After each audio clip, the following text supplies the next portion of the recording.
kita mulai malam ini kelas esensi ibadah dan penyembahan. Tapi sebelum kita mulai, mari kita berdoa bersama-sama terlebih dahulu. Bapa, di dalam nama Tuhan Yesus, kami bersyukur buat malam ini, buat kebaikan-Mu sepanjang hari ini Tuhan, karena Engkau boleh mempertemukan kami semua, sehingga kami dapat memulai lanjutan daripada kelas seri esensi ini. Dan kami juga berdoa buat setiap teman-teman kami yang mungkin masih belum bisa bergabung, yang nanti akan menyusul, kiranya di dalam pertemuan malam ini, melalui hamba-Mu, Gunawan, Kau yang sudah mengurapi dan mempersiapkan dia, untuk dapat memberkati kami, sehingga apa yang kami dapatkan, itu bukan hanya sekedar pengetahuan, tetapi lebih daripada itu, kami hidupi dan kami bagikan di mana kami tinggal di kota kami, Tuhan. Di dalam nama Tuhan Yesus, kami mulai pertemuan kami. Amin. Silakan, Pak Gun. Ya, oke. Makasih Pak Iwan. Oke, selamat malam semuanya, teman-teman. Senang bisa berjumpa kembali di Zoom kelas malam hari ini. Lanjutan dari esensi.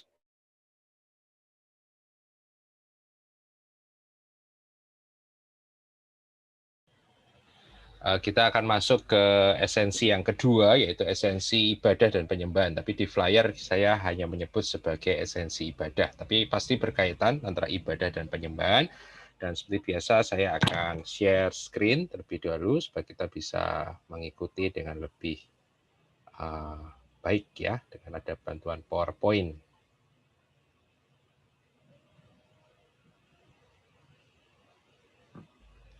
Oke. Inilah esensi ibadah. Saya akan mengawali malam hari ini dengan berbicara lebih dulu seperti yang saya katakan di minggu kemarin, Rabu kemarin, yaitu tentang riset dan perubahan, ya, karena saya percaya bahwa pesan Tuhan bagi gereja mulai tahun 2020 dan beyond ke depan adalah riset. Dan kemarin saya sudah berbicara bahwa riset artinya adalah dikembalikan ke pengaturan awal atau dikembalikan kepada esensinya.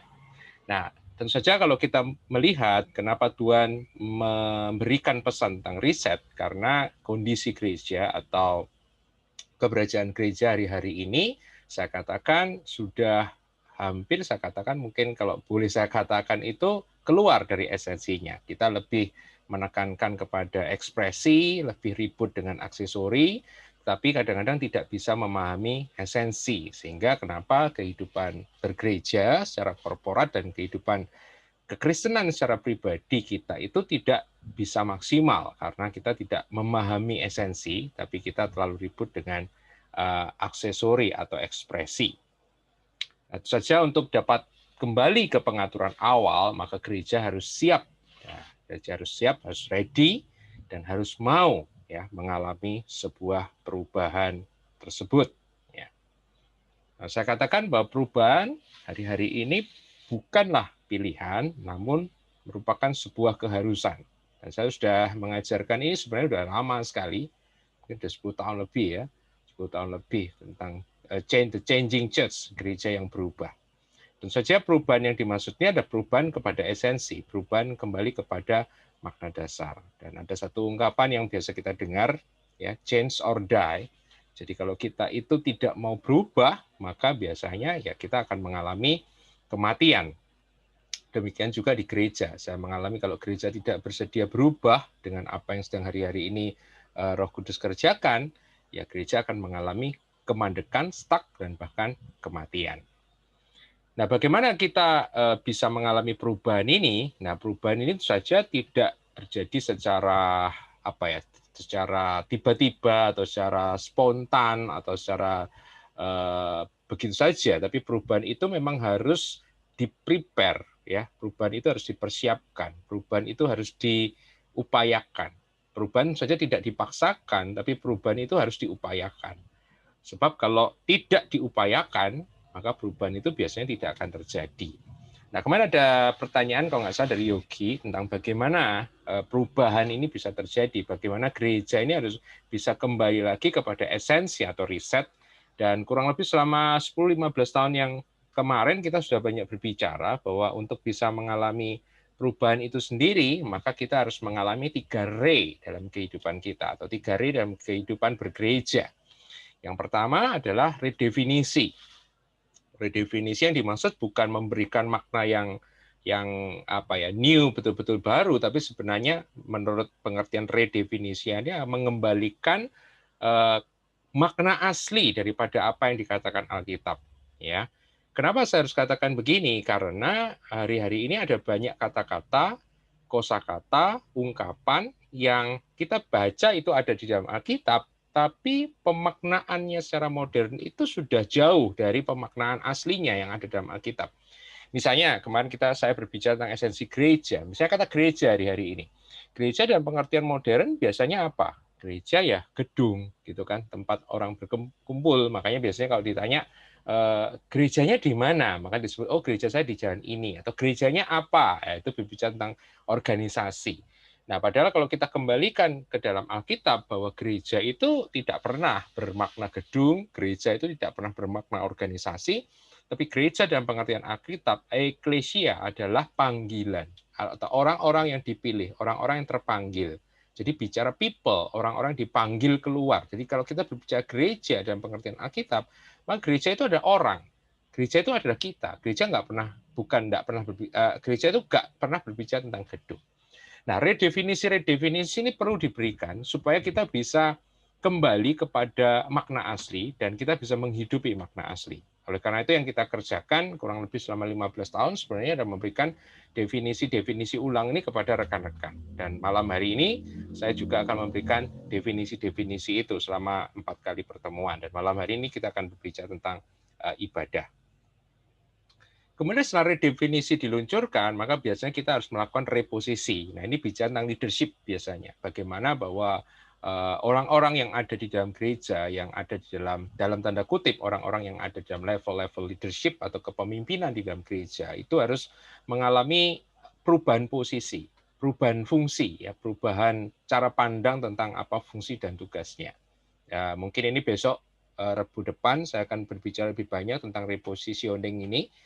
Dan yang ketiga, setelah redefinisi dan reposisi itu dijalankan, maka yang ketiga jelas kita harus melakukan restrukturisasi. Harus diberikan sebuah struktur yang baru, kerangka yang baru, bagaimana menjalankan esensi-esensi yang sudah diberikan itu kepada kita. Ya, kurang lebih itu interlude untuk malam hari ini. Nah, malam hari ini kita akan berbicara tentang ibadah. Kenapa? Karena ibadah itu adalah, saya katakan adalah aktivitas utama atau agenda utama dalam gereja modern hari-hari ini.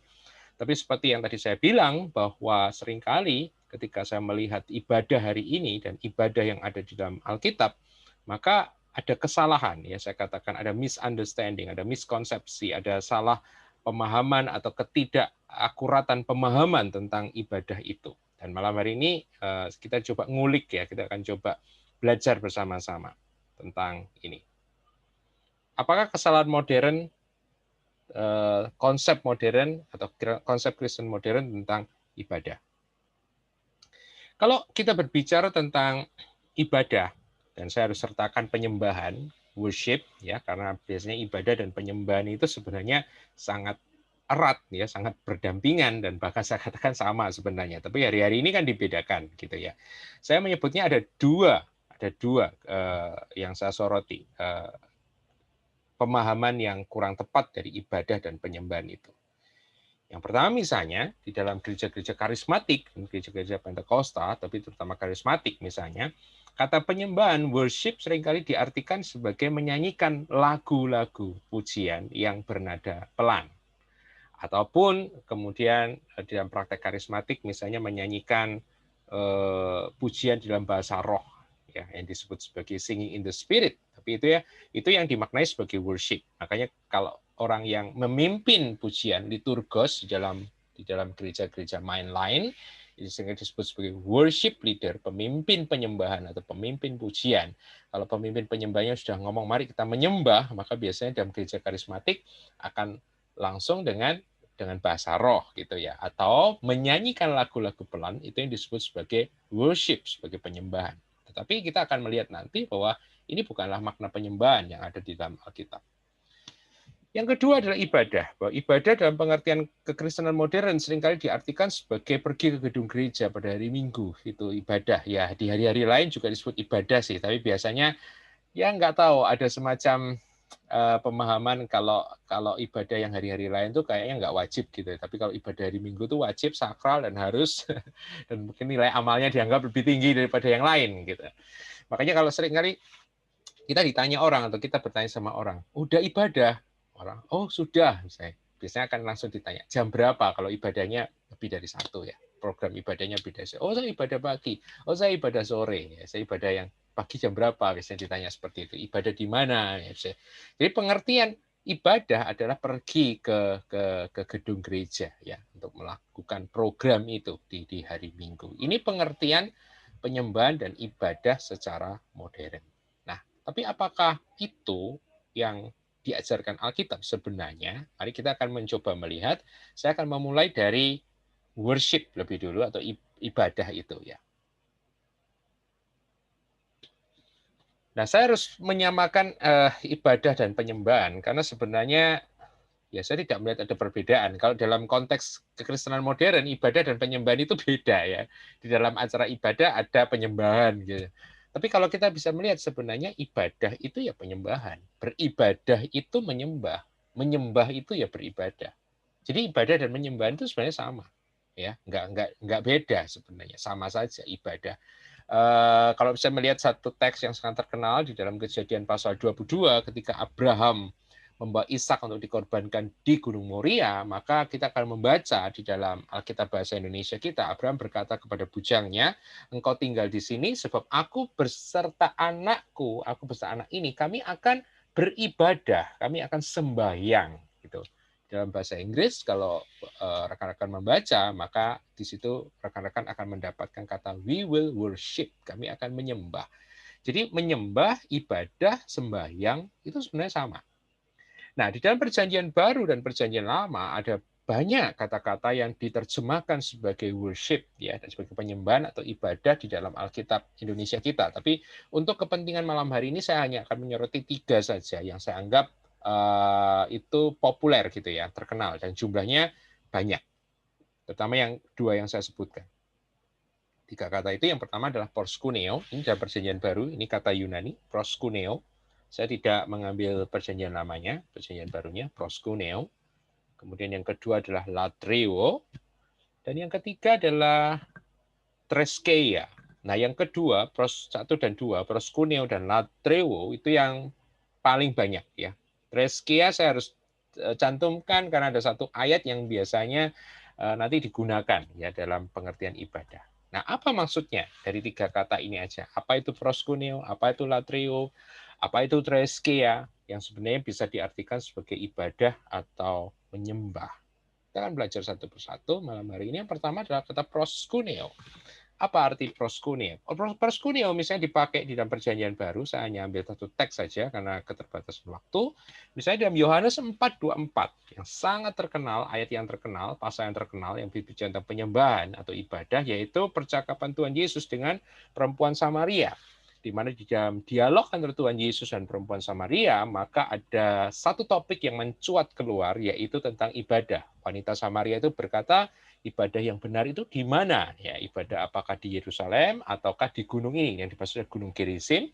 Karena konteks budayanya bahwa orang Yahudi dan orang Samaria itu tidak akur ya, tidak saling sapa, sehingga kemudian secara ibadah pun mereka terpisah. Orang Yahudi beribadah di Yerusalem, orang Samaria yang tidak diizinkan untuk beribadah di Bait Allah di Yerusalem membuat Bait Allah tandingan, Bait Allah sendiri, yaitu di Gunung Gerizim. Itu latar belakang Yohanes 4 keseluruhan, tetapi saya hanya mengutip Yohanes 4 ayat 24, satu ucapan yang sangat terkenal dari Tuhan Yesus kepada perempuan Samaria sebagai jawaban, ibadah yang benar itu di mana? Di Yerusalem atau di Gerizim. Dan Yohanes 4:24 Yesus mengatakan Allah itu roh, God is spirit, dan barang siapa menyembah, dalam bahasa Yunani-nya ada proskuneo, menyembah dia, menyembah Allah, harus menyembahnya di dalam roh dan kebenaran. Apa maksudnya di sini? Proskuneo di dalam kamus artinya adalah mencium tangan seseorang, bisa diartikan tersungkur di hadapan seseorang, biasanya seorang pembesar atau seorang raja atau seorang yang dihormati. Bisa berarti merendahkan diri di hadapan seseorang, yaitu kata prostrate, tersungkur itu artinya merendahkan diri, atau bisa juga diartikan sebuah rasa hormat kepada seseorang, itu proskuneo. Jadi apa yang dimaksud dengan proskuneo? Proskuneo berarti berbicara tentang sikap hati, tentang posisi hati kita, tentang attitude kita di hadapan Tuhan, yaitu sikap hati yang menghormati Tuhan, sikap hati yang meninggikan Tuhan, sikap hati yang merendahkan diri di hadapan Tuhan. Sebab kalau kita exalt Him, kalau kita meninggikan Dia, maka kita berarti juga merendahkan diri kita di hadapan Tuhan. Ada beberapa pengajar yang menerjemahkan proskuneo sebagai kedekatan atau keintiman dengan Tuhan, dan saya oke dengan itu, saya seringkali juga pakai itu. Tetapi di kamus biasanya proskuneo artinya adalah kiss the hand, mencium tangan seseorang, ya, sama seperti dalam tradisi-tradisi kita masih kita lihat, misalnya anak mencium tangan orang tua atau seorang rakyat mencium tangan pembesar sebagai tanda respect, ya, honor, hormat. Cinta juga ada di situ. Rasa cinta, adorasi, penghormatan, itu semua ada di dalam tindakan kissing the hand, tindakan mencium tangan. Jadi yang dimaksud di sini ketika Tuhan Yesus mengatakan Allah itu roh dan barang siapa menyembah proskuneo, ya, harus menyembahnya dalam roh dan kebenaran. Yang dimaksud di sini bukan bikin kebaktian. Ya, jadi menyembah di sini bukan bikin kebaktian. Jadi proskuneo itu artinya begini. Berarti kalau kita masukkan pemahaman ini ke dalam ayat itu, berarti Tuhan Yesus mengatakan God is spirit, Allah itu roh, dan barang siapa ingin menghormati Tuhan, meninggikan Tuhan, maka harus melakukannya, penghormatan itu di dalam roh dan di dalam kebenaran. Itu yang dimaksud oleh Tuhan Yesus. Jadi kembali lagi kita lihat bahwa kata utama dalam perjanjian baru yang diartikan menyembah atau ibadah ternyata tidak berbicara tentang bikin acara ibadah, tapi bicara tentang attitude, tentang sikap hati, posisi hati di hadapan Tuhan yang menghormati, mengadorasi, sebuah keintiman, meninggikan Dia di dalam kehidupan kita. Itu proskuneo, yaitu proskuneo.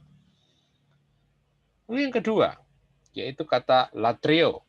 Yang terkenal sekali, latreo itu biasanya diambil dari di Perjanjian Baru Roma 12 ayat yang pertama. Saya ambil dari Indonesia Terjemahan Baru yang mengatakan, karena itu saudara-saudara demi kemurahan Allah aku menasihatkan kamu supaya kamu mempersembahkan tubuhmu sebagai persembahan yang hidup, yang kudus dan yang berkenan kepada Allah. Itu adalah ibadahmu.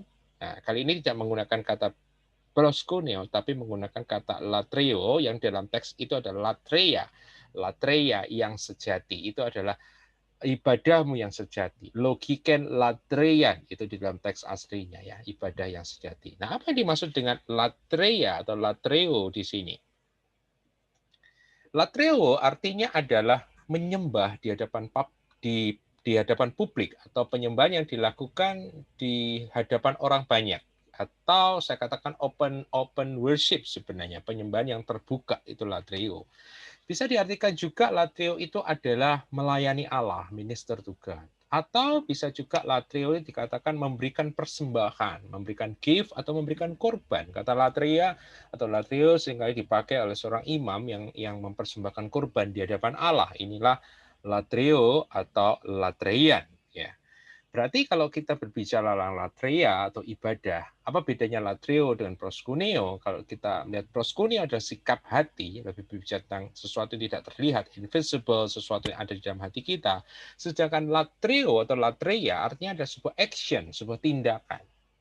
Dan latreia ini atau latreo ini berarti keluar dari proskuneo. Jadi proskuneo dan latreo berjalan bersama-sama, hanya proskuneo terjadi dalam hati kita, sedangkan latreia ada sesuatu yang bisa dilihat oleh orang banyak. Dan perhatikan, karena kata latreo artinya memberikan persembahan, perhatikan Roma 12 ayat 1, oleh karena itu Paulus mengatakan, demi kemurahan Allah aku menasihatkan kamu supaya kamu mempersembahkan. Di dalam perjanjian lama yang dipersembahkan adalah kambing, domba, ada banyak material-material yang lain. Tapi dalam Roma 12 ayat yang pertama dan perjanjian baru, Paulus mengatakan yang dipersembahkan bukan korban, kambing, uang, bahkan money, bukan itu. Tapi yang terutama adalah Paulus mengatakan persembahkanlah tubuhmu. Ya, your body yang dimaksud bukan hanya tubuh saja secara fisik, tapi berbicara tentang soma, berarti whole your life. Jadi Paulus mengatakan, demi kemurahan Allah aku menasihatkan, aku memerintahkan, aku mendorong kamu supaya kamu memberikan seluruh hidupmu, seluruh keberadaanmu sebagai persembahan yang hidup, yang kudus, dan yang berkenan kepada Allah, dan itu adalah ibadahmu yang sejati. Dan menarik, dalam program New Spirit di sebuah gereja, beberapa waktu yang lalu saya memberikan ulasan tentang Roma 12, bahwa kata kamu di situ adalah dalam bentuk jamak. Jadi Roma 12 ayat yang pertama harus dibaca, persembahan tubuh ini dalam konteks bukan individual, personal, satu-satu, tetapi latrio dalam Roma 12 ayat 1 itu dalam konteks komunitas, bersama-sama.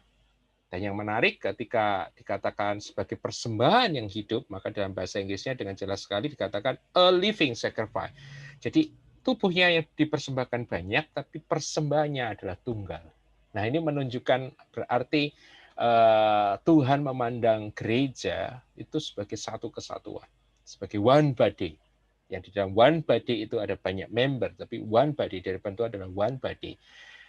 Sangat jarang ya kita hari-hari ini bisa membayangkan bagaimana kita bisa memberikan satu persembahan yang tunggal di hadapan Allah. Seringkali karena kita dipengaruhi dengan konsep modern yang individual, personal, satu demi satu, ya. Kita bicara ini urusan saya dengan Tuhan, tapi hari ini kita harus belajar bahwa bicara ibadah bukan hanya urusan antara saya dengan Tuhan, tapi antara saya, saudara-saudara seiman saya, dan Tuhan.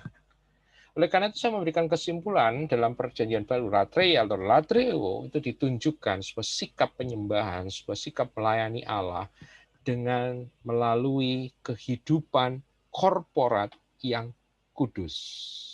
Jadi perhatikan ini, saat kita bersama-sama dengan rekan-rekan kita dalam komunitas, kita bersama-sama menjalani kehidupan yang kudus, menjalani kehidupan yang mengekspresikan Kristus, kehidupan satu sama lain, di mana lewat relasi satu sama lain kita menunjukkan tentang kasih, tentang kesatuan, maka itu adalah sebuah penyembahan di hadapan Tuhan. Itu adalah sebuah sacrifice di hadapan Tuhan. Wah, ini luar biasa. Kalau mau didalami, luar biasa. Tapi kita nggak bisa terus di sini ya. Kita harus lanjut yang ketiga. Yaitu apa? Yang ketiga adalah treskeia. Treskeia ini memang agak jarang, tapi kenapa saya harus cantumkan treskeia? Karena biasanya dalam Yakobus 1:27 dan terjemahan BIS kita itu ada kata ibadah di situ yang dipakai. Yaitu apa? Ayat 27, bahwa ibadah yang murni dan yang tak bercacat di hadapan Allah Bapa kita ialah mengunjungi yatim piatu dan janda-janda dalam kesusahan mereka dan menjaga supaya dirinya sendiri tidak dicemarkan oleh dunia. Di situ ada kata ibadah, tapi ternyata tidak diambil dari kata proskuneo, tidak diambil dari kata latrio atau latrian, tapi diambil dari satu kata yang lain, yaitu treskeia. Apa yang dimaksud treskeia? Treskeia artinya adalah religion. Treskeia artinya adalah agama. Treskeia artinya adalah melakukan upacara-upacara keagamaan atau ritual. Treskeia bisa berarti juga sebuah rasa gentar dan takut akan Tuhan. Ini menarik. Karena kalau dalam konsep agama-agama secara umum dan perjanjian lama, maka ritual, religion itu selalu diartikan dengan ritual itu ya pergi ke bait Allah, memberikan korban, memberikan ini, memberikan itu, sajian ini, sajian itu. Tapi di dalam perjanjian baru, Yakobus mengatakan kalau ada yang disebut sebagai ritual Kristen, ritual Kristen kita ternyata tidak pergi ke bait Allah, tidak pergi ke tempat yang kudus, tidak pergi ke tempat-tempat tertentu. Tetapi di situ adalah ibadah, ritual kita, agama kita adalah mengunjungi ya orang-orang yang lemah, menolong orang-orang yang lemah. Itu treskeia. Jadi kalau kita melihat dari tiga kata itu saja, yaitu proskuneo, latrio, treskeia, maka kita mendapatkan bahwa kalau kita baca dalam Alkitab Perjanjian Baru, bahwa ibadah dan penyembahan sama sekali tidak ada hubungannya dengan apa itu saya sebut sebagai program ibadah. Tidak ada hubungannya dengan menyelenggarakan sebuah acara atau aktivitas di tempat yang kudus, tempat yang sakral. Nggak ada, saudara. Jadi menurut saya, kalau setelah saya mendapatkan pemahaman ini, salah kalau kita mengatakan, kamu udah ibadah? Udah. Kapan? Kemarin. Jam berapa? Jam 7. Nah, itu bukan ibadah. Sebenarnya itu tidak boleh kita sebut ibadah, karena Alkitab tidak pernah menyebut itu sebagai ibadah. Tuh, tapi bukankah di dalam Alkitab ada itu pertemuan-pertemuan semacam itu? Ya, tetapi pertemuan itu, acara-acara itu tidak disebut sebagai ibadah, tidak disebut sebagai ritual, tidak disebut sebagai worship. Nah, lalu disebut sebagai apa? Nah, kita akan mendalami yang kedua, yang seringkali oleh orang Kristen modern disebut sebagai ibadah, tapi sebenarnya bukan ibadah. Lalu apa istilah Alkitab untuk acara ibadah itu? Ada satu kata yang dipakai di dalam Alkitab, baik itu dalam bahasa Indonesia ataupun dalam bahasa Inggris, itu ada, ya, yaitu kata nanti muncul di 1 Korintus 14 ayat yang ke-26 misalnya, yaitu Alkitab memakai kata perkumpulan. Alkitab Paulus bisa mengatakan kata bila kamu berkumpul satu sama lain, ya, berkumpul. Dalam bahasa Inggris kata come together, atau beberapa orang menerjemahkan dengan menggunakan kata meeting. Jadi sebenarnya apa yang kita lakukan di hari Minggu itu bukan ibadah. Apa yang kita lakukan di hari Minggu itu bukan menyembah, tapi apa yang kita lakukan di hari Minggu itu sebenarnya adalah meeting, pertemuan, perkumpulan. Makanya kalau kita yang masih kenal ya generasi-generasi lama, mungkin orang tua kita, papa mama kita, bapak ibu kita, opa oma kita, ya kakek nenek kita, engkong mak kita, itu biasanya kita masih dengar kata-kata itu, perkumpulan. Hari ini nggak ada perkumpulan. Saya sempat ya waktu dulu melayani di luar pulau itu biasanya masih menggunakan kata ini. Malam ini nanti ada kumpulan nggak? Nah, buat saya itu lebih cocok ya. Kalau hari ini kan kita ngomongin hari ini ada ibadah nggak? Nah, itu sebenarnya salah. Jadi hari ini ada kumpulan nggak? Nah itu lebih benar ya, perkumpulan. Karena memang kata yang dipakai itu adalah meeting, gathering, come together, itu yang dipakai oleh Paulus. Ya. Nah di dalam Alkitab, kalau kita cermati setiap kisah-kisah, terutama dalam kisah para rasul, maka kita mendapatkan ada dua jenis kumpulan. Ada dua jenis perkumpulan, ada dua jenis meeting, ada dua jenis gathering di dalam Alkitab. Yaitu apa? Yang pertama yang saya sebut sebagai apostolic meeting atau apostolic gathering atau perkumpulan rasuli. Nah, kita harus membedakan ini sebab kalau enggak maka kita akan nanti nggak bisa menghidupi betul-betul the Christian meeting, perkumpulan Kristen menurut Alkitab. Jadi yang pertama saya sebut sebagai apostolic meeting atau perkumpulan rasuli, yang kedua adalah perkumpulan jemaat atau perkumpulan gereja atau yang saya sebut sebagai church meeting. Nah, kalau diartikan nanti rapat gereja, rapat gereja, wah ini rapat biasanya rapat gereja itu rapat majelis ya. Ternyata bukan gitu ya. Perkumpulan jemaat, church meeting, church gathering ini nanti saya akan jelaskan apa maksudnya. Tapi yang pasti di sini yang harus tangkap ada dua jenis meeting. Apostolic meeting dan church meeting, dan dua-duanya itu berbeda. Apa yang dimaksud dengan apostolic meeting? Apostolic meeting, misalnya kita bisa melihat kemarin, saya kutipkan satu ayat, tidak saya kutip lagi di sini, yaitu dalam Kisah Rasul pasalnya yang kedua, yaitu dikatakan, daily, every day, tiap-tiap hari mereka berkumpul di bait Allah dan di rumah-rumah. Nah, kemarin saya sudah jelaskan bahwa berkumpul di bait Allah bukan untuk melakukan kebaktian, bukan seperti itu. Tapi sebenarnya mereka bukan beribadah, bahkan bukan di dalam bait Allah itu sendiri, tapi mereka berkumpul di pelataran bait Allah yang fungsinya kurang lebih sebenarnya pada zaman itu sama seperti alun-alun di tempat kita atau tempat hangout, kurang lebih seperti itu. Jadi kenapa mereka memilih bait Allah? Karena bait Allah menyediakan sebuah space di mana cukup banyak orang-orang Kristen yang waktu itu bisa berkumpul bersama-sama. Nah, tidak disebutkan jumlah perkumpulannya sampai berapa orang. Tapi perkumpulan orang-orang Kristen di bait Allah itu yang saya sebut sebagai contoh apostolic meeting. Dan mereka berkumpul untuk apa? Mereka berkumpul untuk mendapatkan pengajaran didaki daripada rasul-rasul. Maka apostolic meeting, kalau kita baca dalam Alkitab, tujuannya buat saya ada dua sepanjang saya membaca Alkitab. Ketika rasul-rasul mengadakan gathering, ketika rasul-rasul mengadakan meeting, ketika rasul-rasul mengumpulkan gereja untuk hadir bersama-sama, maka tujuannya biasanya ada dua. Yang satu ada pengajaran untuk believers, atau kadang-kadang rasul-rasul tanpa sengaja dengan intervensi supranatural, kemudian ada kumpulan orang-orang banyak, dan biasanya ditujukan untuk evangelistic meeting, untuk penginjilan. Jadi apostolic meeting tujuannya adalah untuk penginjilan, untuk yang keluar, ataupun pengajaran untuk orang-orang yang sudah menjadi Kristen, yang ada di dalam. Yang perlu diperhatikan yang kedua, apostolic meeting itu tidak terus-menerus ada. Memang di dalam Kisah Rasul kita bisa membaca daily, tiap-tiap hari mereka berkumpul di Bait Allah, berarti saya mengisyaratkan atau saya membacanya apostolic meeting itu juga diadakan tiap hari. Tapi sesudah penganiayaan dan gereja terserak keluar, rasul-rasul keluar dari Yerusalem, maka kita membaca dalam Kisah Rasul bahwa apostolic meeting ini tidak diadakan daily, bahkan tidak diadakan weekly. Rasul-rasul itu mengadakan pertemuan itu secara apa ya? Secara ya momentum aja. Ya, jadi kalau ada rasul ada berkunjung di sebuah kota, maka mereka biasanya akan berkumpul bersama-sama, mungkin selama beberapa saat, dan kemudian mereka menerima pengajaran. Setelah rasul-rasulnya pergi, ya apostolic meeting ini nggak ada lagi. Bahkan yang sangat menarik buat saya, ada beberapa gereja atau kota yang tidak pernah ditinggali atau disinggahi oleh rasul, tapi mereka tetap eksis. Ini menarik buat saya.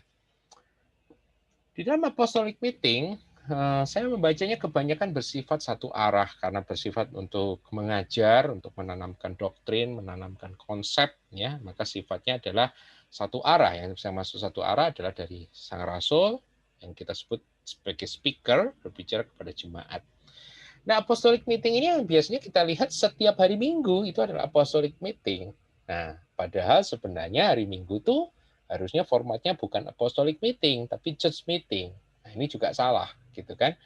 Tapi ya karena kecelakaan gereja, saya tidak bisa menjelaskan, saya nggak bisa menceritakan tentang sejarah gereja karena cukup panjang, karena sebenarnya perkumpulan gereja itu bukan seperti itu. Ya, kenapa kok jadi hari ini seperti apostolic meeting? Ya, itu ada sejarahnya. Tapi bahkan di dalam apostolic meeting itu sendiri, yang saya katakan kebanyakan bersifat satu arah, tetapi ada teks ayat Alkitab yang mengatakan bahwa apostolic meeting itu tidak terjadi satu arah, tapi ada diskusi. Misalnya kita membaca di dalam Kisah Rasul 20 ayat 9, sebuah ayat yang sangat terkenal, karena di ayat itu ada sebuah cerita tentang orang yang dengerin Paulus ngomong, kemudian jatuh ya, Eutikus jatuh dari jendela dan mati gitu ya. Nah, kalau kita membaca dalam bahasa Inggrisnya, maka kita akan membaca terjemahan yang lama ya, King James ya, saya rasa. Kemarin saya membaca, itu dikatakan begini bahwa Paulus itu amat sangat lama berkhotbah. Sehingga banyak orang membaca Kisah Rasul 20 ayat 9 itu membacanya di dalam imajinasinya itu ada kumpulan orang-orang, terus Paulus ngomong gitu, khotbah seperti saya malam hari khotbah di Zoom meeting gitu, sama berjam-jam gitu, sama 4 jam, 5 jam. Wah, dahsyat sekali ya khotbah bisa 4 jam, 5 jam sampai Eutikus ini jatuh. Tapi dalam bahasa Indonesianya kita bisa melihat agak beda, karena di dalam Kisah Rasul 20 ayat 9 dalam versi terjemahan baru dikatakan begini, ada seorang muda bernama Eutikus dikatakan duduk di jendela, dan karena Paulus amat lama berbicara, itu dalam terjemahan bahasa Indonesia kita. Nah, terjemahan bahasa Indonesia kita berbicara, banyak orang masih berpersepsi Paulus berbicara berarti Paulus seperti ngajar atau khotbah, bikin kelas gitu ya, atau khotbah. Tapi menarik sebenarnya kalau kita pelajari dalam bahasa Yunani yang dipakai berbicara itu ada dialegomai. Jadi Paulus melakukan dialegomai. Dan dari kata dialegomai, saudara mungkin tidak perlu ahli dalam bahasa Yunani, tapi dengar kata dialegomai, saudara langsung bisa mendapatkan kata yang mirip itu dalam bahasa Inggris atau diserap dalam bahasa Indonesia, yaitu kata dialog. Dan dialog artinya adalah percakapan dua arah. Jadi kenapa Paulus itu berbicara bisa sangat lama? Karena ternyata pembicaraan Paulus itu bukan satu arah, tapi pembicaraan itu adalah dua arah.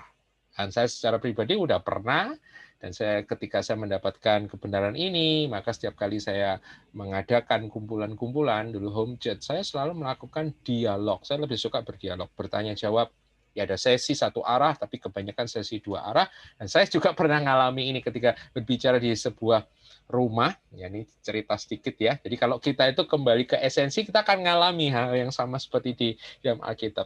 Jadi waktu itu karena ya kumpulnya sudah malam ya, sekitar jam seperti kita lah 7:30 gitu.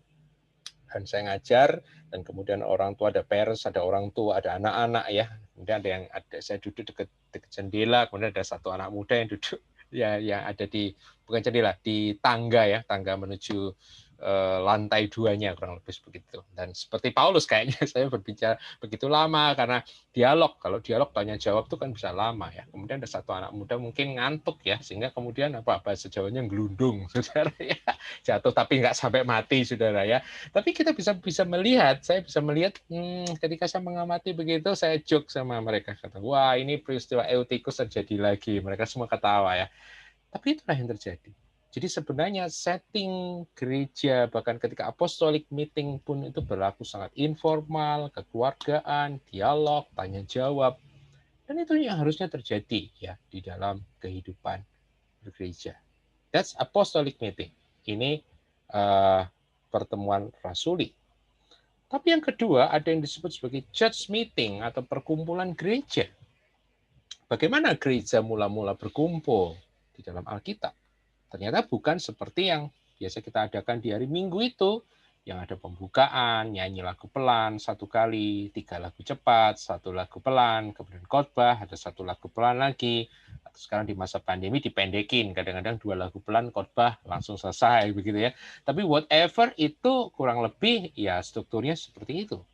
Tapi kalau kita lihat dalam Alkitab, ternyata pola yang ditanamkan oleh rasul-rasul dan gereja mula-mula tidak seperti itu. Misalnya kita bisa melihat dalam 1 Korintus 14 ayat 26 dari versi terjemahan baru dikatakan begini. 1 Korintus 14 ayat 26, jadi bagaimana sekarang saudara-saudara bila mana kamu berkumpul, meeting, gathering, hendaklah tiap-tiap orang, perhatikan kalimat ini, tiap-tiap orang mempersembahkan sesuatu. Yang seorang mazmur, itu nyanyian, yang lain pengajaran, atau penyataan Allah, ini adalah karunia-karunia roh yang sifatnya membukakan, atau karunia bahasa roh, atau karunia untuk menafsirkan bahasa roh, tapi semuanya itu harus dipergunakan untuk membangun. Jadi apa yang bisa kita pelajari bahwa church meeting menurut Alkitab, ketika gereja berkumpul, mereka nggak berkumpul untuk dengerin satu orang berbicara, enggak. Mereka berkumpul untuk membagi. Mereka berkumpul untuk mempersembahkan sesuatu, memberikan sesuatu. Yaitu apa? Mazmur, pengajaran, penyataan Allah. Jadi perhatikan, imajinasikan gereja waktu itu misalnya berkumpul di rumahnya siapa, misalnya ada Pak Iwan, kita berkumpul di rumahnya Pak Iwan. Maybe mulai dengan satu nyanyian bersama, mungkin kemudian ada seorang yang mengatakan, oh kemarin saya mendapatkan ini, saya mendapatkan wahyu, misalnya saya mendapatkan pengajaran, saya mendapatkan ketika saya membaca firman. Kemudian ada seseorang yang kemudian mengatakan Roh Kudus berbicara seperti ini, kemudian ada yang berbahasa roh dan menafsirkan. Jadi kita bisa church meeting di dalam Alkitab itu sifatnya tidak one direction. Bahkan juga bukan 2 direksi, tapi direksi banyak ya. Yang sering kali disebutkan oleh beberapa teman adalah bahwa church meeting itu sifatnya adalah interaktif meeting.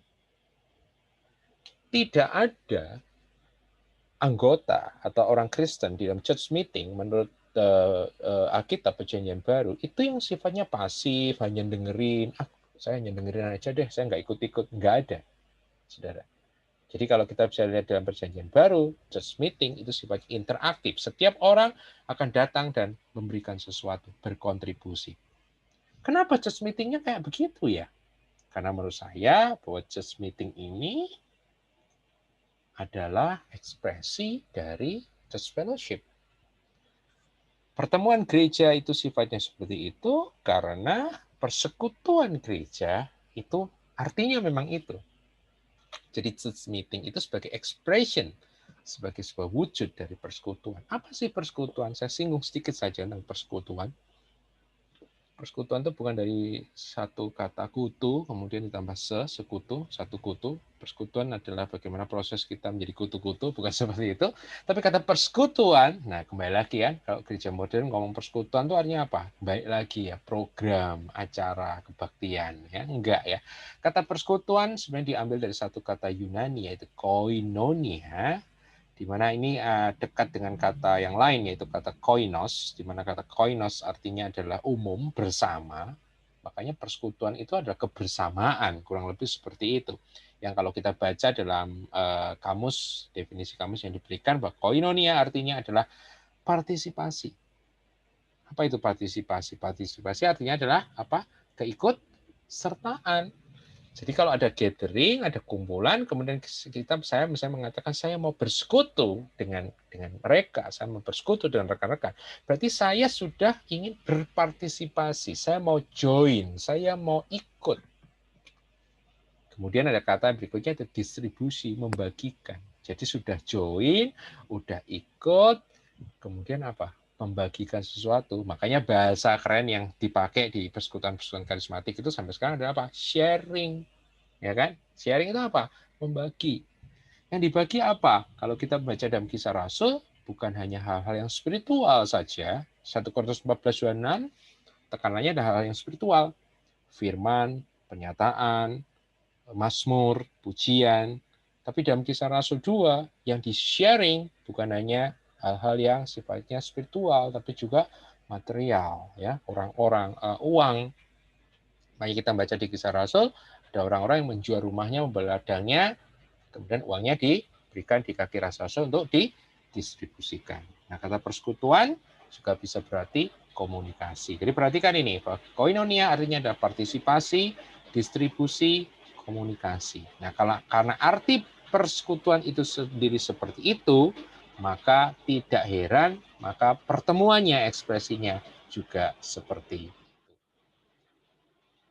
Nah, sebagai kesimpulan, saya akan memberikan tidak banyak, hanya ada 3 saja. Yang pertama adalah berarti penekanan ibadah atau penyembahan dalam perjanjian baru bukan pada acara hari Minggu, bukannya pada hari Sunday saja, pada hari Minggu saja, tapi penekanan ibadah atau penyembahan dalam perjanjian baru berbicara tentang sikap hati, bicara tentang hidup kudus di dalam komunitas korporat bersama-sama dengan orang-orang lain, dan juga berbicara tentang compassion, belas kasihan kepada orang-orang yang lemah atau orang-orang yang harus dibantu. Ini ibadah. Berarti ibadah itu 24 jam sehari, 60 menit dalam 1 jam, 60 detik dalam 1 menit. Our life, seluruh hidup kita dan apapun yang kita lakukan untuk Tuhan, itu adalah ibadah. Yang kedua, pertemuan Kristen bicara church meeting tidak bertumpu, tidak berfokus, tidak bersandar kepada pribadi-pribadi tertentu, speaker-speaker tertentu, pendeta-pendeta hebat, tidak seperti itu. Itu perlu, ya itu disebut sebagai apostolic meeting, tapi church meeting bukan seperti itu. Pertemuan Kristen tidak bertumpu pada satu orang, namun harus melibatkan keseluruhan jemaat. Makanya saya katakan hari-hari ini PR kita apa? Ya harus mencerdaskan jemaat. Setiap saya itu punya visi begini, Bapak Ibu saudara, bahwa setiap jemaat itu harus cerdas secara spiritual, cerdas bisa baca Alkitabnya sendiri, bisa mengartikan ayat, bisa sudah ngerti, bisa dengar suara Tuhan, bisa melayani, bisa pokoknya seperti pendeta lah. Saya katakan sebenarnya bahwa visinya itu bahwa everybody, setiap murid Kristus, setiap orang Kristen itu ya harus menjadi seorang hamba Tuhan, ya enggak hanya pendeta aja yang disebut sebagai hamba Tuhan. Nah, itulah church meeting, dan ini memerlukan juga PR yang besar juga, tugas yang cukup berat pada hari ini. Dan yang ketiga, saya hanya mengatakan bahwa pengajaran dalam perjanjian baru pun sifatnya juga interaktif. Tadi Paulus melakukan dialegomai, ya, melakukan dialog, dan tekanannya bukan sekedar informatif, filosofis, tetapi hal yang sifatnya praktis. Karena Tuhan Yesus mengatakan, ajarkanlah mereka melakukan. Jadi tujuan pengajaran Kristen bukan membuat kita tambah pintar, bukan hanya tambah smart, tidak ada yang salah dengan kepintaran dan kesmartan itu, tapi fokus kekristenan adalah bagaimana membentuk Kristus dalam hidup kita, membentuk karakter Kristus dalam hidup kita, bagaimana kita menjalani sebuah kehidupan yang memuliakan Kristus. Ya, saya rasa itu saja dari saya. Saya kembalikan ke Pak Iwan. Terima kasih. Thank you, Kogun, buat penjelasannya. Ya, tadi sudah dijelaskan oleh Kogun cukup lengkap tentang esensi ibadah atau penyembahan. Jadi, ada 2 poin utamanya. Ibadah atau penyembahan itu sendiri apa? Ada 3 katanya tadi, saya mengulang sedikit. Tentang proskuneo, latrio, dan treskeia. Lalu yang kedua tentang perkumpulan, meetingnya. Ada 2, apostolic meeting dan church meeting, perkumpulan rasuli dan perkumpulan jemaat. Tadi juga apostolic meeting itu seperti apa, church meeting itu seperti apa. Nah, oke, silakan teman-teman bisa bertanya langsung. Kalau mau bertanya bisa raise hand, nanti saya unmute. Kalau lewat tulisan kan daripada kesel ngetik, nanti Ogun kadang saya juga membacanya juga kurang jelas, enak langsung tanya aja. Silakan. Jadi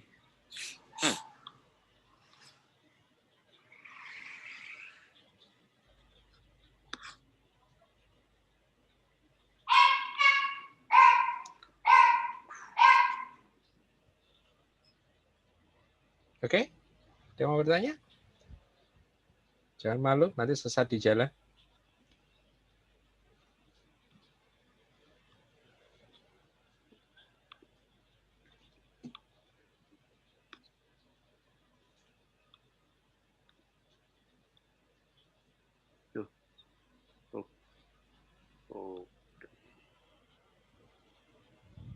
Ko Daniel bertanya, kalau gereja tidak mau berubah bagaimana? Apakah akan terdisrupsi ataukah ada kasih karunia untuk mereka? Oke. Saya senang dengan ucapannya Kodoni ya, malam hari Kodoni nggak bisa gabung, tapi saya senang dengan ucapannya Kodoni beberapa waktu yang lalu ketika kita ada internal meeting dari ECC. Dia mengatakan begini, bahwa Tuhan akan terus bergerak, walaupun gereja-gereja nggak mau bergerak. Artinya begini, seperti prinsip change or die, saya kira Kodoni lebih ngerti ini ya, tentang change or die. Kalau ada gereja-gereja nggak mau berubah gimana? Ya pasti akan tertinggal, mereka akan ditinggalkan. Ya, pelan-pelan kalau mereka terus tetap tidak mau berubah, mereka akan die, mereka akan mati. Saya kira nggak apa-apa ya, saya nyebutin merek ya. Misalnya dalam dunia smartphone, misalnya kita sudah saya juga sering pakai ini. Misalnya salah satu yang menjadi fenomena itu adalah Nokia, dulu kan, Nokia dengan Symbian-nya dia. Waktu awal-awal dulu kemudian ada Android misalnya, Nokia tak mau berubah. Nokia tetap bersekutu dengan Symbian-nya dia. Dia merasa ini yang paling bagusnya, the best ya, connecting people. Siapa sih yang nggak tahu Nokia gitu kan? Tahu dulu tahun-tahun itu kalau orang pegang handphonenya pasti Nokia gitu kan, sampai digelari HP 1000 umat ya. 1000 orang gitu. Maksudnya dari orang tua sampai orang muda sampai semuanya pakai Nokia. Tapi pertanyaan saya hari ini, kalau kita ketemu orang, berapa banyak orang yang handphone atau smartphone-nya Nokia? Atau telepon genggamnya Nokia? Saya hampir tidak mendapat, walaupun di beberapa saya lihat di toko-toko mungkin ada yang Nokia masih jual ya. Tapi nggak ada. Kenapa tertinggal? Kenapa mereka tertinggal? Pada waktu itu mereka menjadi leading number one, smartphone nomor 1. Karena mereka nggak mau berubah. Gereja-gereja tidak mau berubah akan ditinggalkan. Mereka akan mati pelan-pelan.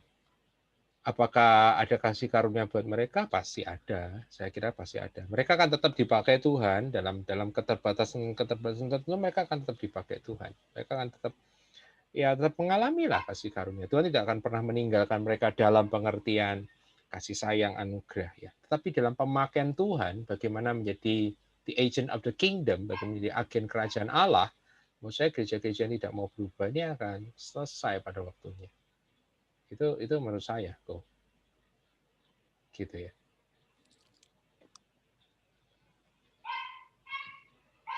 Nah, ini bertanya, berarti kurang lebih formatnya, ya, jadi mungkin ini masuk ke church meeting ya, Len ya.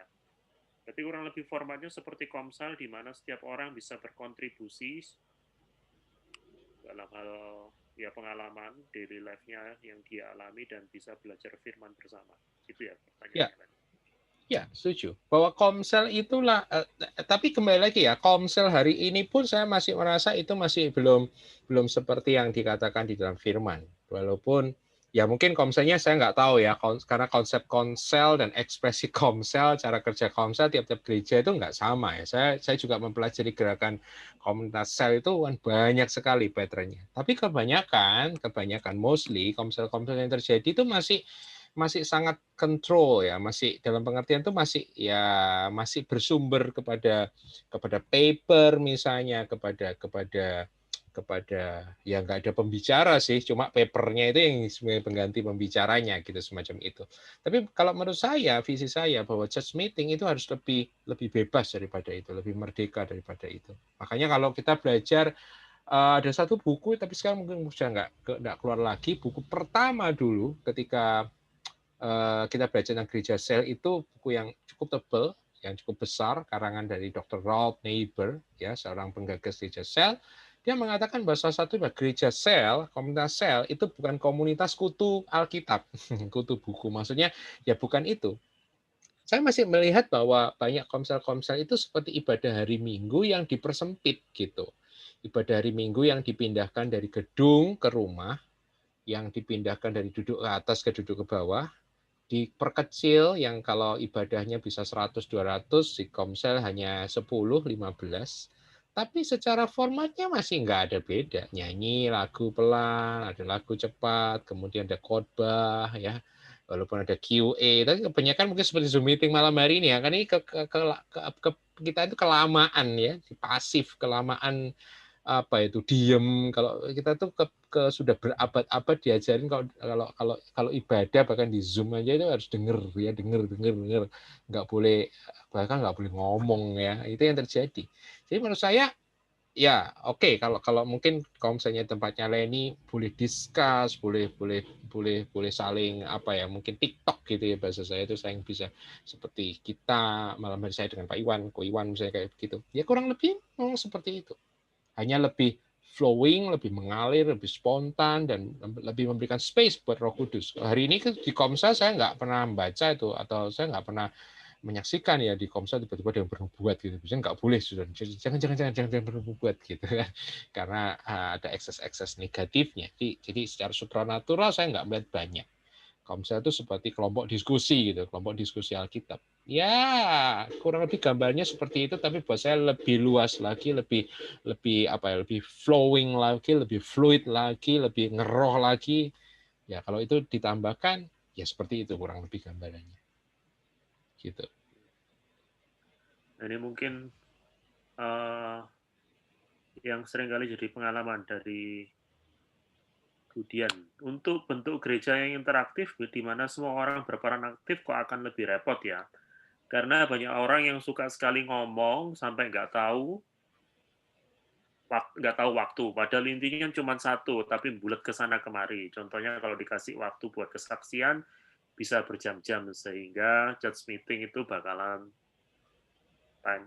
time loss. Ya, setuju bahwa menghidupi esensi gereja itu nggak lebih simpel. Saya nggak mengatakan lebih simpel. Bahkan dari pengalaman saya akhirnya menyimpulkan begini, kalau Anda ingin menghidupi kehidupan gereja dalam perjanjian baru, maka Anda harus mengalami kuasa kebangkitan Yesus Kristus dan Roh Kudus dalam perjanjian baru. Tanpa itu mustahil.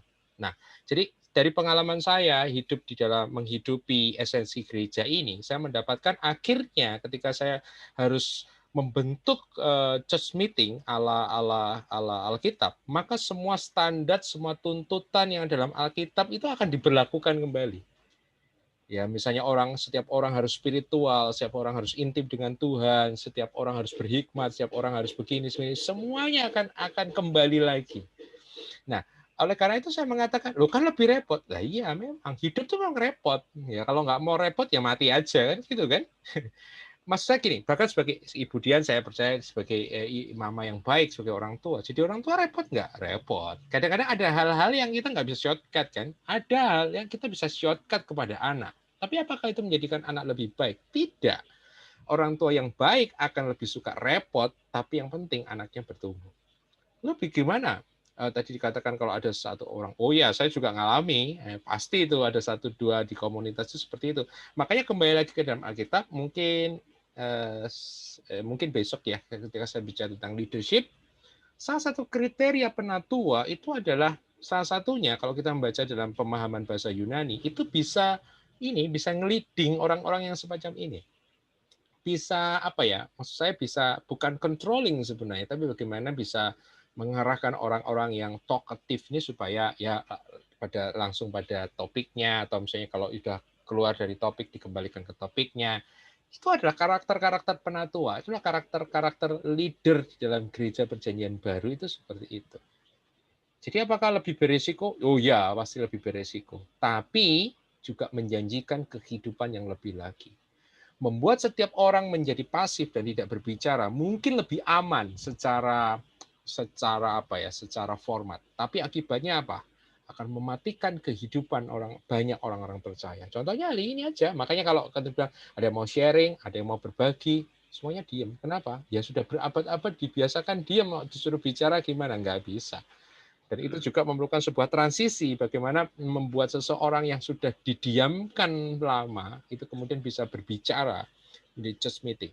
Membuat interaktif meeting dari pengalaman saya secara pribadi tidak mudah. Itu juga memerlukan sebuah transisi, sebuah guidance, sebuah usaha yang buat saya juga tidak mudah juga.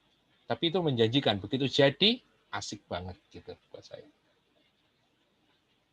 Nah, akhirnya kan dikomentari sama Go Daniel ya. Mungkin termasuk gimana supaya nggak seperti itu.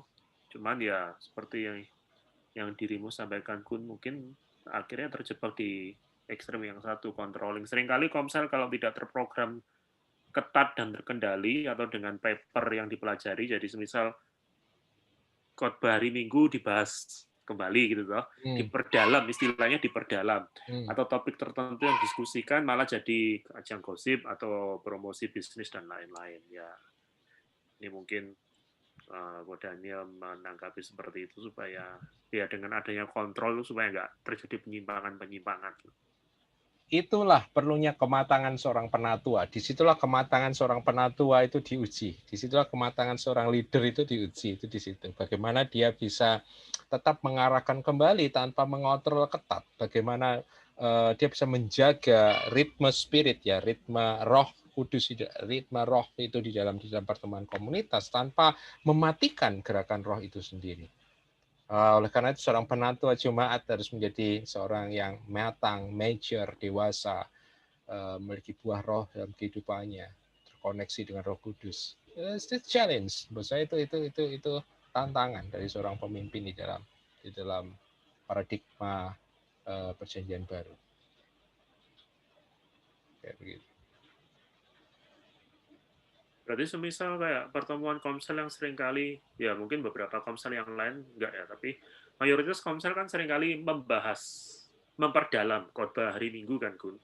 Ya. Jadi maksudnya karena hari Minggu hanya diterangkan satu arah, maksudnya yang di hari Komsel tersebut, di church meeting, pakai istilah itu, ya kita ngomong masalah aplikasi, pengalaman dengan firman yang disampaikan, atau poin yang didapat.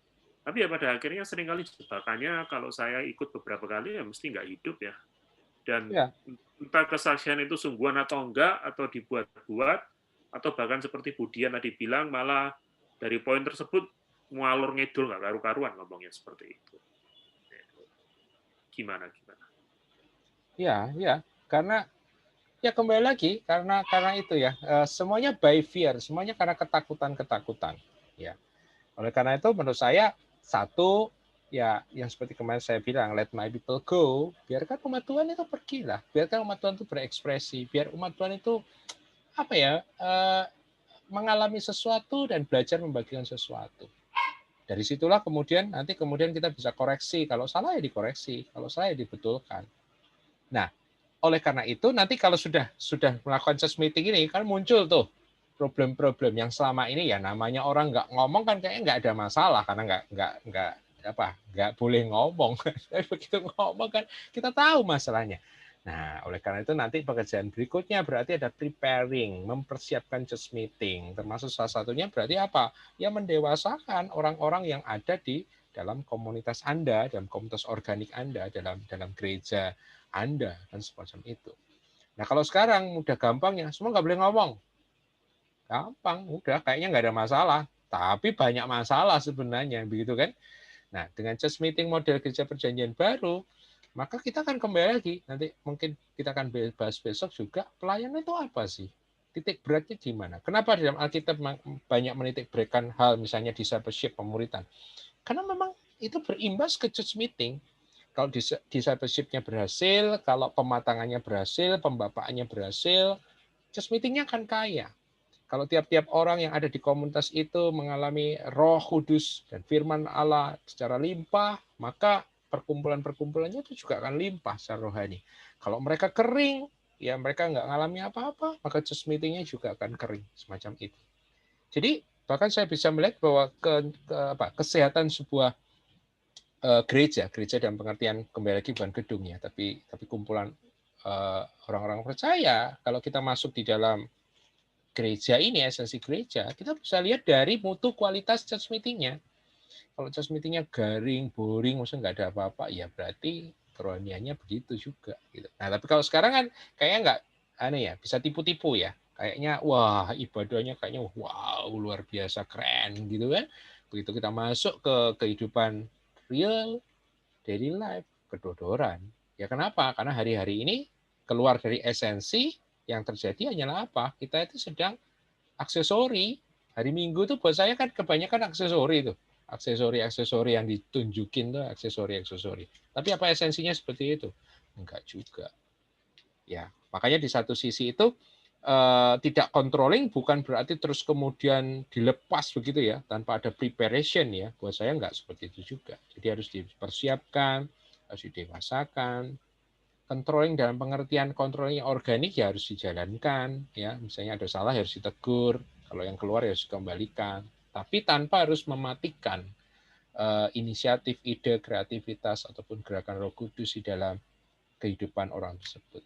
Sulit itu tantangannya, makanya gitu. Ya Budian bilang berarti memang harus dirombak total pertemuan minggunya ya. Harusnya bentuk sarasean, makan bersama, ya family setuju. dinner time. Dari ekspresinya memang harus dirombak total, tapi nanti kalau coba aja deh, nyoba ya. Saya challenge teman-teman di sini, nyoba aja. Begitu nanti nyoba, maka yang dirombak itu ternyata bukan hanya esensinya. Rombak kembali lagi ke riset yang apa? Basic, yang paling basic. Nanti akan ketemu gini lah. Nanti kita akan berurusan dengan gini loh. Ternyata dia kok gitu ya. Dia ini sudah lahir baru atau belum ya? Dia udah ngalami Tuhan belum ya? Saat teduhnya gimana ya? Kerohaniannya gimana ya? Karakternya gimana? Nanti baliknya gitu. Tapi betul, saya setuju dengan Madam Dian. Jadi bentuknya itu memang seperti itu, sarasean, ngobrol, makan bersama. Makanya, saya nggak sempat ya bagi tentang esensi perjamuan kudus ya, perjamuan Tuhan ya. Perjamuan Tuhan itu kan bukan hanya sekedar minum satu seloki sama roti gepeng satu itu kan enggak, tapi kan makan bersama, roti dan anggur sesuai dengan love fellowship, persekutuan perjamuan kasih. Makan bersama, makan beneran. Gereja mula-mula tuh makan beneran kalau perjamuan kudus. Kalau kita kan snack gitu kan. Snack kudus. Maka saya sebut perjamuan kudus hari-hari di gereja itu kan snack kudus, bukan perjamuan. Namanya perjamuan tuh makan besar. Kalau cuma satu sloki dengan roti satu itu ya itu bukan perjamuan, itu mas snack aja nggak bisa disebut sebagai snack, itu nggak kenyang kita gitu.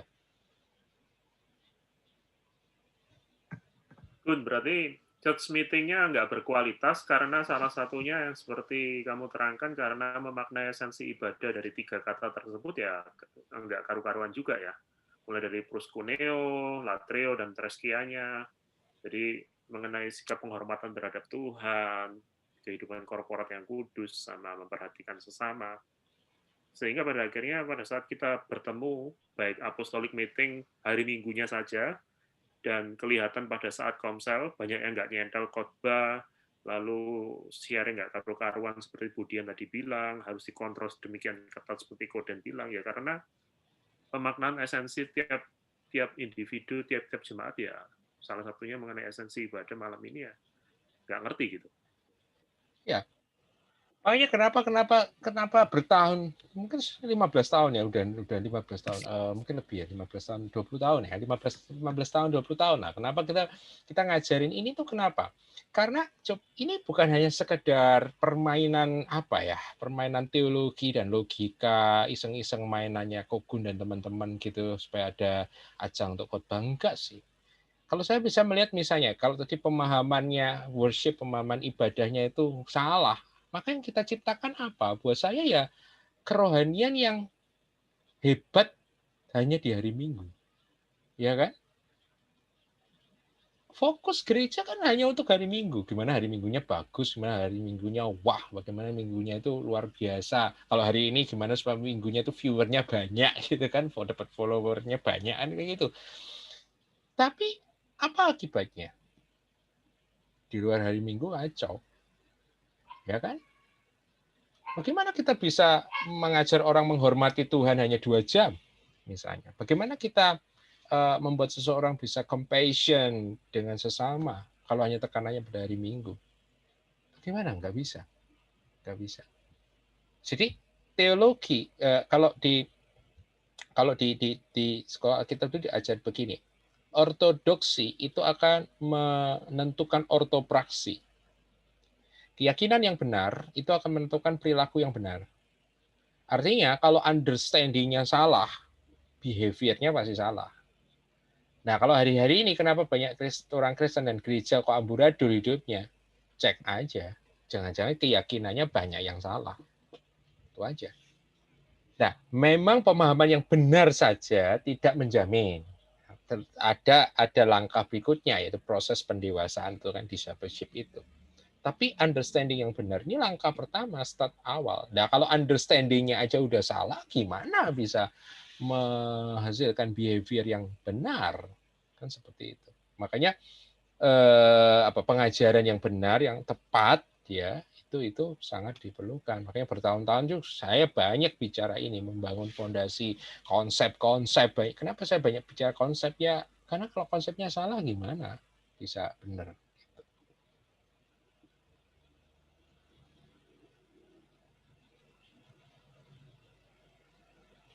Itu Daniel menanggapi.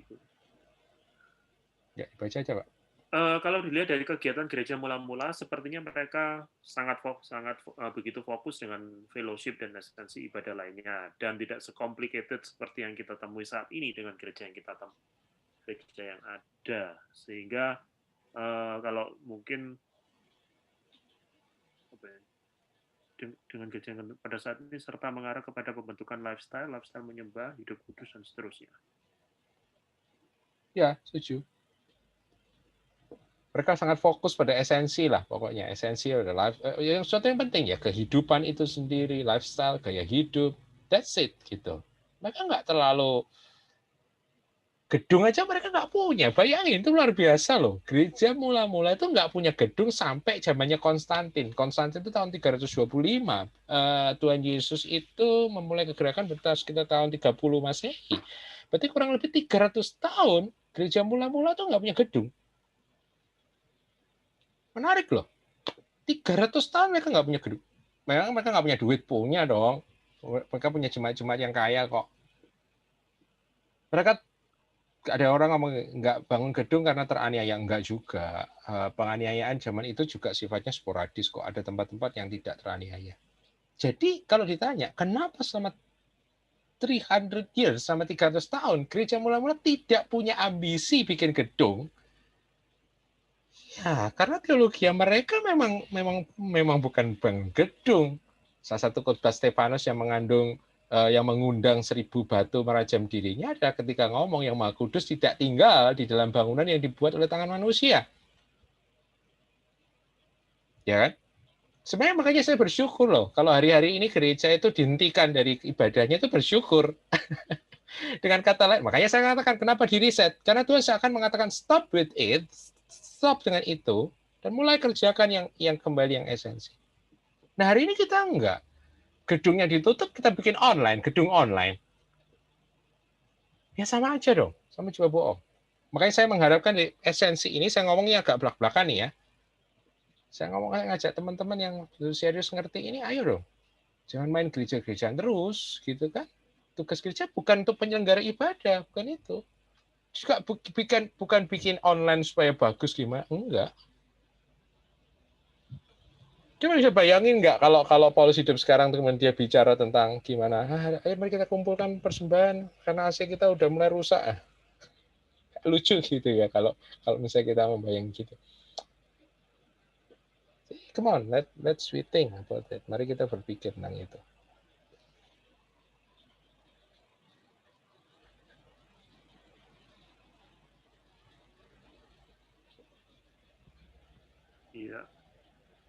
pun coach apa? Coach ya. Justru dengan kita saling sharing dengan apa ya? Melihat. Dengan melihat tingkah laku dan cerita-cerita cara berpikir mereka yang dalam persekutuan, kita bisa mengerti kondisi rohani mereka dan keadaannya. Sehingga kita bisa mengerti siapa-siapa yang perlu dilayani, perlu dimuridkan. Karena kalau cuma dengan satu arah dan yang lainnya diam saja, kita nggak bisa mengukur keadaan orang tersebut. Ini Setuju. menanggapi yang setuju.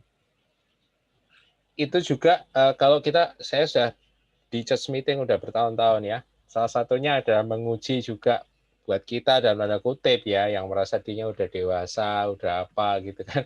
Kadang-kadang yang sharing ini kan ya maaf kata mungkin masih ya level rohaninya mungkin masih sederhana, ngomongnya masih belepotan, masih sana sini gitu kan, nguji juga kematangan dan kesabaran kita, kasih kita juga kan, kasih kan juga menerima juga memahami orang lain seperti apa gitu kan.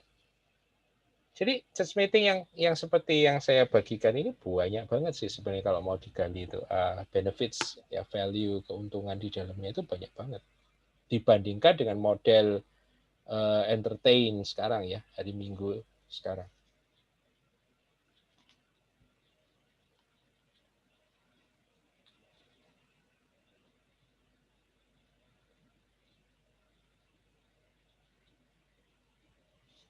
Oke.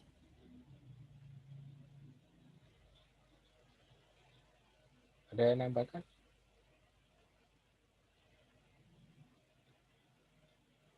Koneksinya. Koneksimu buruk, Kun. Harus diulang ya. Suaranya hilang tadi. Nggak penting kok yang saya omongkan. Nggak perlu diulang. Ya, maksudnya perkumpulan model perkumpulan kita itu juga akan menguji kematangan kita, kasih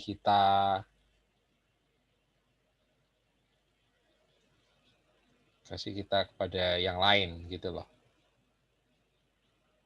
Kalau di komunitas kita ada yang masih ngomongnya belepotan, sharingnya belepotan, nah, yang lain kan harus belajar dengerin kan nggak gampang itu. Enak kan yang sekarang kalau orang kan carinya speaker yang bagus, khotbah yang bagus gitu kan. Kalau sekarang gampang, kok nggak bagus nih online, ganti channel. Jadi masa pandemi ini bisa membuat kita jadi makin rohani, makin kedagingan di satu sisi. Jadi tinggal milih aja. Sekarang orang gampang, nggak enak ini, ganti aja channel. Makin jadi egois. Ya.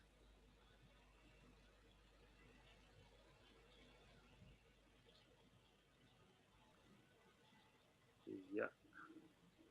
Ada lagi, silakan.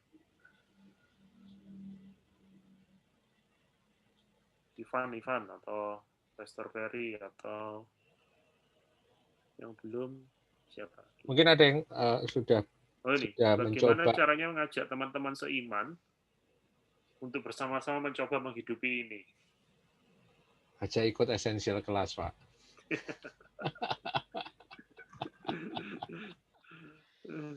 Pengalaman saya biasanya, orang yang mau mencoba yang baru itu karena sudah frustasi sama yang lama. Jadi kalau orang masih sangat menikmati dengan model yang lama, ya jangan coba ajak lah, pasti mental lah. Biasanya kalau orang sudah mentok dengan yang lama, udah bosen dengan yang lama, udah frustasi dengan yang lama, udah ngalami bertahun-tahun yang lama kayak begitu, baru kemudian bisa diajak untuk something new. Baru kemudian bisa diajak keluar dari zona nyaman. Nah, caranya gimana? Tadi ada yang pertama, mungkin tadi Ivan terlambat ya, yang redefining, repositioning, dan restructuring. Dimulai dari apa? Ya belajar bareng. Kalau saya selalu memulai dengan belajar bareng. Menurut kamu apa sih gereja? Menurut kamu apa sih ibadah? Kenapa kefrustasian itu ada? Kenapa sih kamu merasa nggak groove gitu? Kita kan di satu titik, kalau kita ada di institusi yang lama, satu titik pasti akan mentok, akan berhenti. Kita merasa, masa cuma gini-gini aja ya? Nah, itu saatnya berarti untuk menjalani sesuatu yang baru. Itu saatnya untuk di-reset. Ya, baik lagi dengan ilustrasi riset ya. Kapan sih HP itu di-reset? Kapan Pak Iwan HP perlu di reset? Saat hang. Nah, kalau hang toh, kalau nggak hang, nggak kamu reset toh.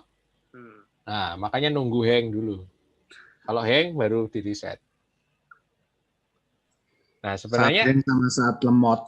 Nah, itu. Jadi kalau orangnya masih merasa nggak lemot, masih merasa nggak hang, ya kamu di reset ya mereka nggak mau. Ngapain? Nggak apa-apa kok, saya enjoy kok dengan ini ya. Oh ya wes. Ya. Nah, sebenarnya masa pandemi ini dari 2020 waktu COVID terjadi itu saya nangkepnya, lah ini udah hang ini, udah. Wah, ternyata enggak Gereja ini cukup kreatif juga ini untuk menyiasati ini. Tapi hari ini saya nggak tahu ya kondisi jemaat secara keseluruhan ya. Saya nggak tahu apa yang mereka alami. Tapi kemungkinan mungkin juga banyak yang udah bosen, udah boring gitu di satu sisi juga. Ya ini waktunya. Kembali lagi makanya temanya adalah riset. Riset. Kembali kepada pengaturan awal, pada desain awal. Sementara belum butuh riset, Gun. Sementara di reboot masih bisa. Ya, selama ini mungkin mereka melakukan ribut gitu ya. Sampai ribut gitu. Ya ditunggu aja. Tapi saya nggak mau ya, kalau saya secara pribadi, kalau saya sudah ngerti ini, saya nggak mau nunggu hang, kemudian sampai hang dulu, baru kemudian saya melakukan ini. Kalau saya sih, basically-nya gini, kalau saya sudah tahu itu salah, ya kenapa dilakuin? Gitu. Nah, saya sudah 15 tahun berusaha mengajak banyak rekan untuk kembali ke sini, ya banyak sih alasan-alasan untuk penolakan dari zona nyaman. Tadi sudah merasa ini udah enak kok. Ada yang terlalu manggut, itu high risk, ini terlalu beresiko misalnya. Kalau modelnya orangnya nggak mau beresiko, merasa dengan yang lama lebih enak lah, dikontrolnya lebih mudah misalnya. Itu lebih oke lah. Ada banyak keberatan-keberatan semacam itu. Gitu. Itu ya, Pan. Evan?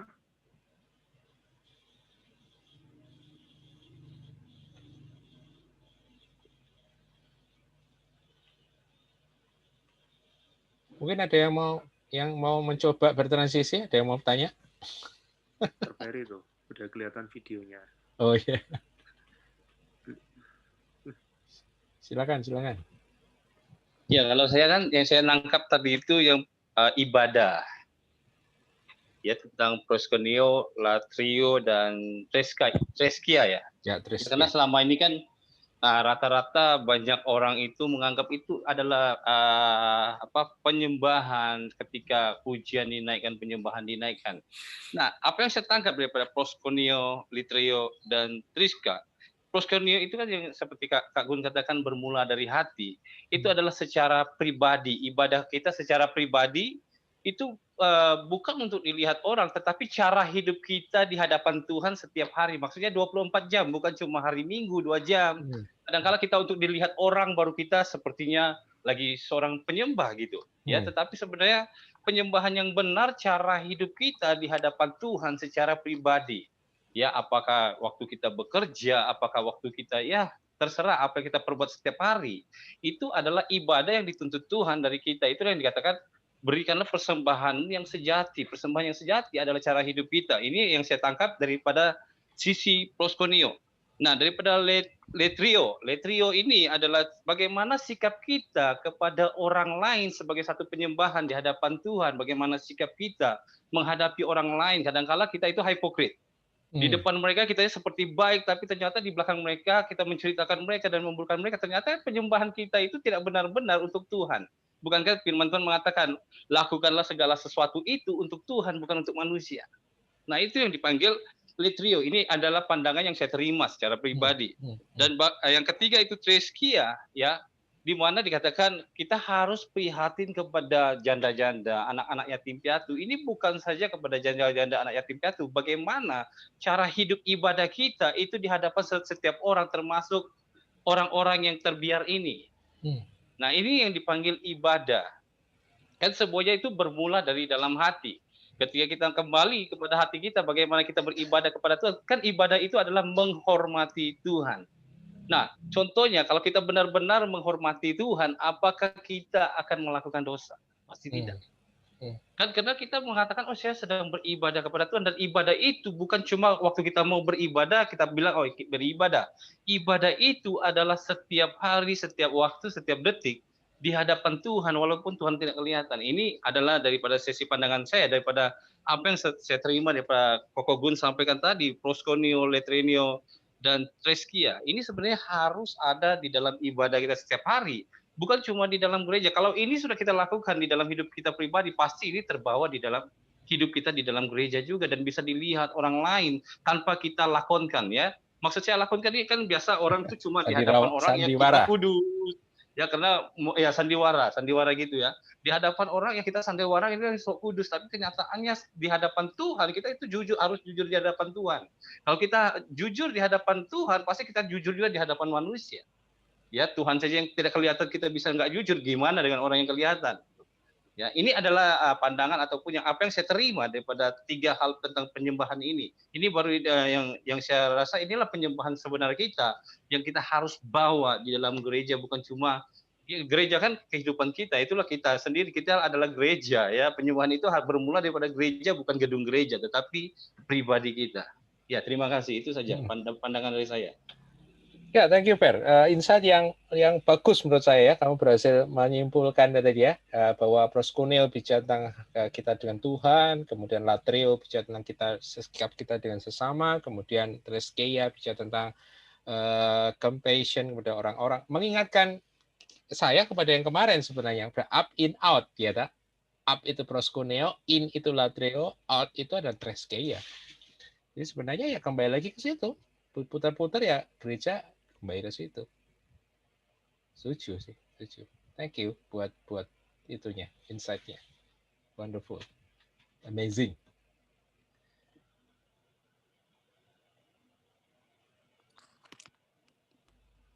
Gimana? Oh ini Budian. Treskia ini apa mengarah lebih ke sosial gospel kok? Enggak dong. Pengertian sosial gospel itu kan beda ya. Jadi jangan gini ya, jangan ngomongnya gini lah. Setiap tindakan sosial diwarnai sosial gospel. Wah celaka kalau begitu ya. Social gospel itu kan sebuah movement yang ada di Amerika itu dengan tekanan-tekanan, ada pengajaran-pengajaran tertentu ya. Terus kayak ini bukan social gospel. Saya pernah bikin meme, bukan bikin meme ya, bikin tulisan apa itu di Instagram ya. Exactly-nya saya sendiri agak lupa, tapi saya ngomong gini bahwa berita tentang gospel itu bukan social gospel, tapi gospel itu ada dimensi sosialnya. Kita nggak mungkin dong menghidupi gospel tanpa ada dimensi sosial dari gospel itu sendiri. Ya, gospel itu bicara apa sih? Gospel dalam reading Bible Story saya sengaja bahwa kata gospel itu artinya berkaitan dengan Yesus sebagai raja. Jadi gospeling itu artinya memberitakan Yesus sebagai raja. Sebagai raja artinya sebagai penguasa hidup kita, sebagai Lord, sebagai kurios dalam hidup kita. Nah, ketika kita menundukkan diri di bawah otoritas daripada sang raja, kita akan berusaha memahami hati sang raja. Dan salah satu hati sang raja adalah kepada orang-orang yang tadi tertindas, orang-orang yang terlupakan, orang-orang yang terpinggirkan, orang-orang yang marginal. Oleh karena itu, setiap kita yang tunduk submit kepada lordship daripada the King Jesus, Raja Yesus, maka kita juga pasti punya accountability, tanggung jawab kepada hal yang dimensi sosial. Jadi jangan semua yang berbau sosial kemudian dicap dengan meterai social gospel, jangan gitu. Jadi apakah treskeia ada social gospel? Saya katakan no, tapi itu adalah dimensi sosial dari gospel. Ya, jadi harus dibedakan ya social gospel dan dimensi sosial dari gospel. That's dua hal yang beda. Gitu.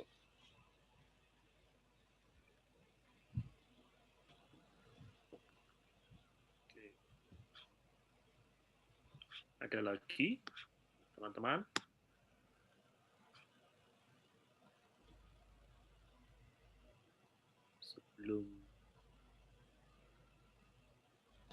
Sebelum ditutup ya, Gun ya? Ya. Silakan kalau ada. Kurang 2 menit sebelum jam 9. Jam malamnya jam 9.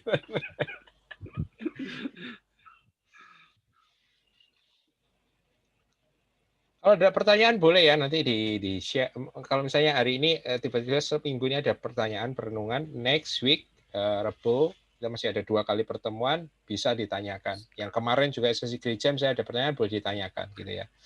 Kita masih ada 2 Rabu lagi yang next Wednesday kita akan bicara tentang pelayanan, esensi pelayanan dan leadership dengan kepemimpinan, dan yang terakhir kita akan bicara tentang esensi misi dan penginjilan. Dan saya harapkan 4 kali pertemuan Zoom yang sederhana ini bisa ya ikut saudara, mendorong saudara, membantu saudara untuk bisa shifting ya kepada sesuatu yang menurut saya Tuhan inginkan di hari-hari ini.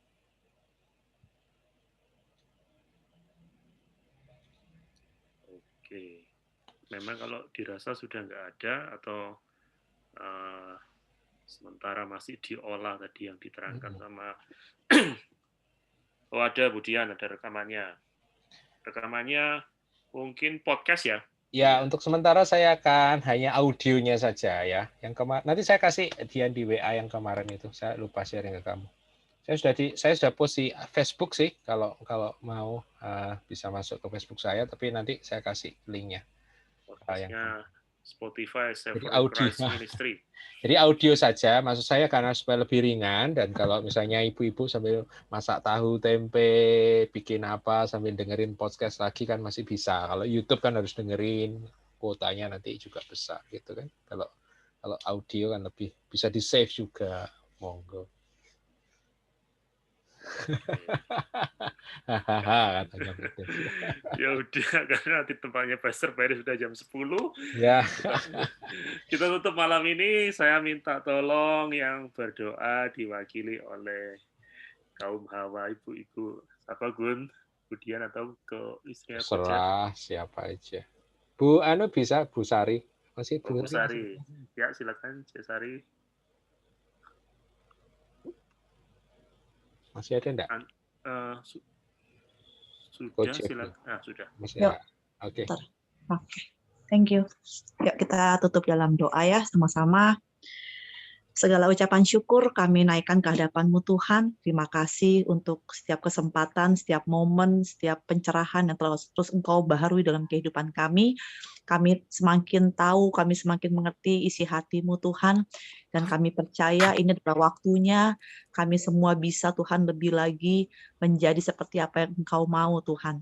Oleh karena itu Bapa, kami mau hidup dalam pimpinan-Mu, kami nggak mau lagi hidup melawan arus pergerakan Roh Kudus.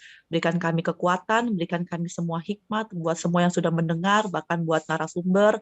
Kira terus Engkau pertambahkan hikmat, Engkau bukakan lebih lagi wahyu Tuhan, sehingga apa yang Engkau mau nyatakan bagi gereja-Mu Tuhan di zaman akhir ini semakin dimengerti oleh semua anak-anak Tuhan. Terima kasih Bapak, terima kasih untuk malam yang dahsyat dan luar biasa. Terima kasih Tuhan, kami mau bukan hanya menjadi mendengar saja, tapi kami mau Tuhan ikut dalam kegerakan Tuhan, melakukan apa yang Tuhan mau. Terima kasih Bapak, terima kasih. Dalam nama Yesus, kami berdoa dan mengucap syukur. Amin. Amin.